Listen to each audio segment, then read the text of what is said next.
পাঁচমিশালি সবজি বা লাবড়া যেটাই বলেন না কেন, আমি আজকে এই সবজিটাই আপনাদেরকে বানিয়ে দেখাবো। তো এই সবজিটা বানাতে না বেশ কিছু সবজি নিয়েছি আমি। এই সবজিগুলো গরম আর বর্ষার মাঝামাঝি সিজনেই পাওয়া যায়। তাছাড়া না সারা বছর এই সবজিগুলো খুব একটা মেলে না। যেমন কাঁঠালের বীজ সারা বছর খুব একটা পাওয়া যায় না। তো এটা গরম আর বর্ষা মানে মাঝামাঝি বৈশাখ জ্যৈষ্ঠ মাসে পাওয়া যায়।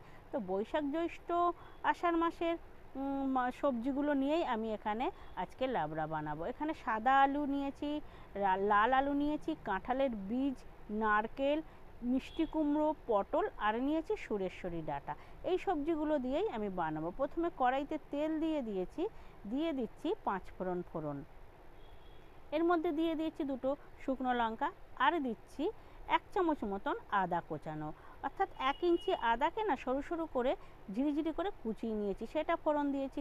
4-5টা কাঁচা লঙ্কা আর লাল আলু আর সাদা আলুটাকে দিয়ে না ভেজে নিয়েছি। নিয়ে ওর মধ্যে দিয়ে দিলাম আমি পটলগুলো দিয়েও আমি হালকা ভেজে নিচ্ছি। দিলাম এর মধ্যে কুমড়ো। মোটামুটি সব সবজিগুলো দিয়েই হালকা হালকা করে আমি সব ভালো ভেজে নিচ্ছি আর এক এক করে সবজিগুলো দিয়ে দিচ্ছি। দিলাম কাঁঠালের বীজ কিন্তু সারা বছর মেলে না, কয়েক মাসের জন্য কাঁঠালের বীজটা মেলে। তো খেতে খুবই সুস্বাদু, অনেকে হয়তো খান না, কিন্তু একবার খেয়ে দেখবেন বেশ ভালো লাগে। দিয়ে দিলাম এর মধ্যে সুরেশ্বরী ডাঁটা আর নারকেল। এই সবজিতে কাঁঠালের বীজ দিলে না টেস্টটা খুব ভালো লাগে। আর নারকেলও দিয়েছি, যেহেতু নিরামিষ সবজি তো এটা খেতে না খুব ভালো লাগবে। তো সেই জন্য আমি এই সবজিগুলোকে দিয়ে না খুব ভালো করে নাড়িয়ে নিচ্ছি। আর এই সময় গ্যাসের ফ্লেমটা কিন্তু আমি একদম কমে রেখে দিয়েছি।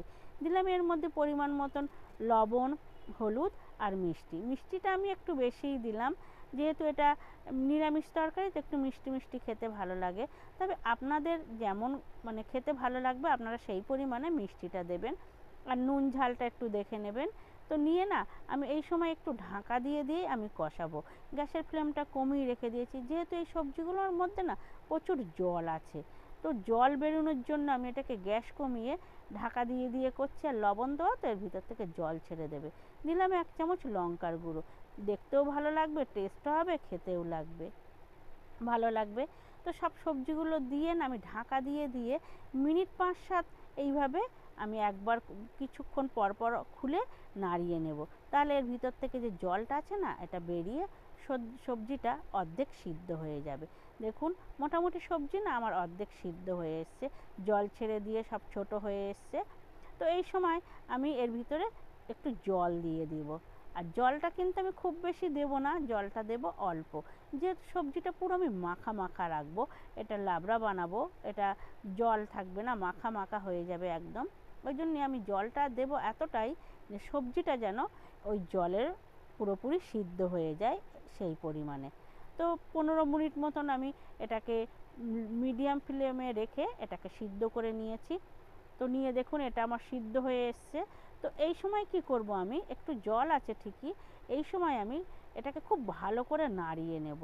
ভালো করে নাড়ালে কি হবে, সবজিগুলো না সিদ্ধ হয়ে গেছে, এবার গাগুলো ভেঙে যাবে নাড়ালে বারবার ভালো করে।